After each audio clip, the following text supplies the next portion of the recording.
My disabled daughter was tending her garden when homeowner association Karen stormed over. She screamed about violations, then grabbed my daughter's hair, dragging her from her wheelchair. I returned home seconds later with my shotgun. What happened next changed our neighborhood forever. Before watching full story, comment below from where you watching. Also like and subscribe for more caring cruelty stories. The day that changed everything started like any other. I remember the morning sun streaming through our kitchen window as Sophie sat at the table sketching designs for new flowers she wanted to add to her garden. My daughter's smile was the brightest thing in my life, even on her hardest days. Dad, do you think the yellow daisies would look good next to the purple petunias? Sophie asked, her pencil moving across the paper despite the slight tremor in her hands. Honey, anything you plant looks beautiful, I told her, setting a plate of eggs in front of her. You have got a gift. That garden was Sophie's pride. After the accident 3 years ago that damaged her spine, doctors said gardening would be good therapy for her. What started as a few pots on our porch grew into a colorful front yard display that neighbors used to compliment. Before Mrs. Wilson took over the homeowner association. I still have the first warning letter taped to our fridge. Dear homeowner, your unauthorized landscaping violates Section 4.3 of the Homeowner Association bylaws. Please remove all non-conforming plants within 7 days. There were 6 more letters after that, each more threatening than the last. I need to pick up your medication before the pharmacy closes, I told Sophie. That afternoon. Will you be okay for a few minutes? Sophie nodded, wheeling herself toward the front window. I will be fine, Dad. I want to check on my flowers anyway. I will be back in 10 minutes tops, I promised, grabbing my keys. The pharmacy was only 5 minutes away. I remember checking my watch as I waited at the counter. 3:42 p.m. The pharmacist was taking longer than usual. Sorry for the delay, Mr. Ellis, she said. Finally, the system is running slow today. My phone buzzed in my pocket. A text from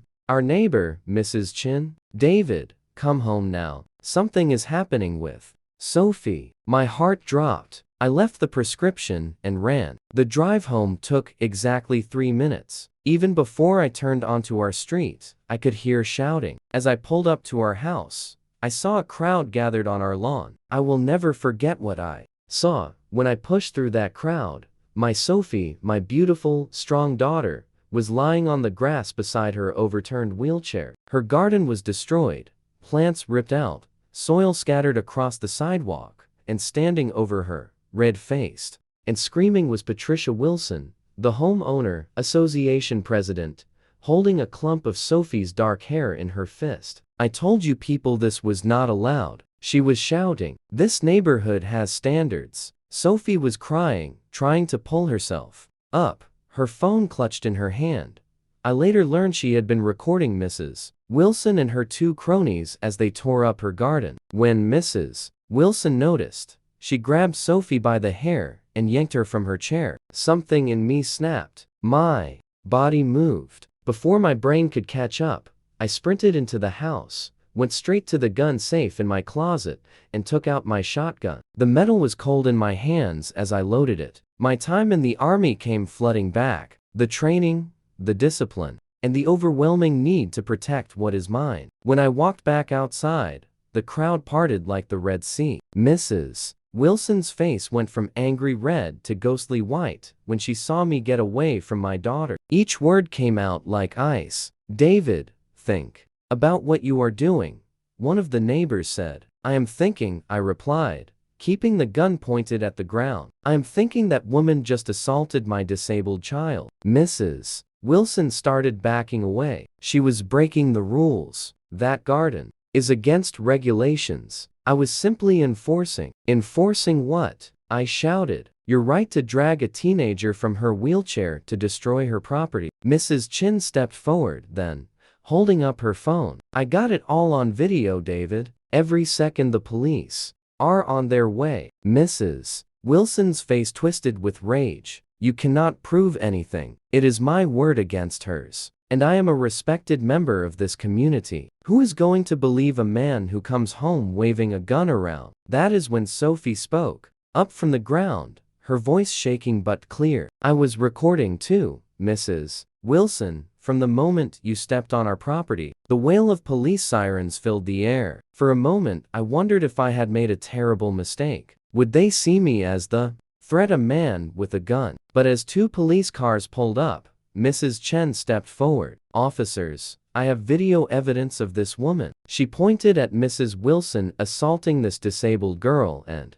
destroying their property. The next hour was a blur. I set the gun down when instructed, explained what happened. The officers viewed the videos, both Sophie's and Mrs. Chen. They took statements from everyone, and then, in front of the entire neighborhood, they handcuffed Patricia Wilson and put her in the back of a police car. "Assault on a minor with a disability," one officer explained. "Property damage. This is serious, Mum." As they drove away with Mrs. Wilson, I knelt beside Sophie, who was back in her wheelchair now, tears streaming down her face. "I am sorry, Dad," she whispered. "I tried to stop them." "No, sweetheart," I said, holding her hands. "You were brave. So brave." The aftermath was harder than the incident itself. Sophie had nightmares. I could not leave her alone even for a minute without her panicking. The court case dragged on for months with Mrs. Wilson's expensive lawyer trying to paint me as an unstable gun-toting hothead. But the videos could not be denied, especially when 3 other families came forward with stories of Mrs. Wilson's harassment. All families with children who were different in some way. 4 months after that terrible day, I sat in a courtroom and watched as the judge sentenced Patricia Wilson to community service, a hefty fine, and mandatory sensitivity training. She was also barred from serving on any homeowner association board in the county. "Mr. Ellis," the judge said to me, "while I understand your protective instinct as a father, I must caution against taking up arms in such situations. However, given the circumstances and the fact that you did not point the weapon at anyone, no charges will be filed against you." I nodded, relief washing over me. Sophie squeezed my hand. The real healing began when we returned home. That day, as we pulled into our driveway, I was stunned to see dozens of people, neighbors, Sophie's classmates, even strangers, all working in our front yard. They had completely restored Sophie's garden,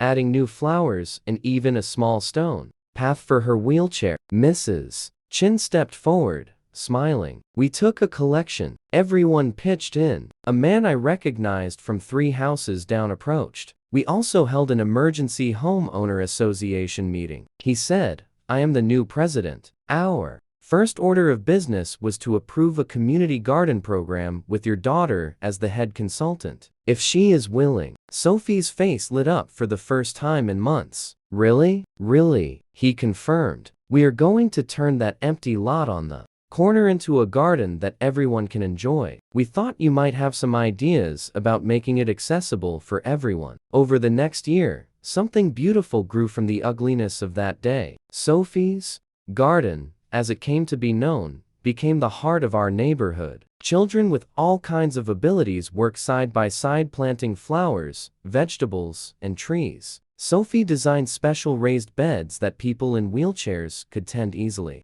Mrs. Wilson moved away, unable to face the community after what she had done. I heard she tried to sue the homeowner association for emotional distress, but the case was thrown out. The 2 people who had helped her that day came to our house to apologize, bringing plants as peace offerings. Sophie, with her enormous heart, forgave them. As for me, I sold my shotgun not because I regretted protecting my daughter, but because I learned something important that day. Our real strength comes not from weapons, but from community, from standing together against cruelty and injustice. Last week, on the 1-year anniversary of what we now call the incident, our neighborhood held a celebration in Sophie's garden. As I watched my daughter laugh with her friends directing younger children on where to plant new flowers, I felt a tap on my shoulder. It was Officer Rodriguez, the policeman who had arrested Mrs. Wilson. He was off duty in casual clothes. "Thought you might want to know," he said quietly.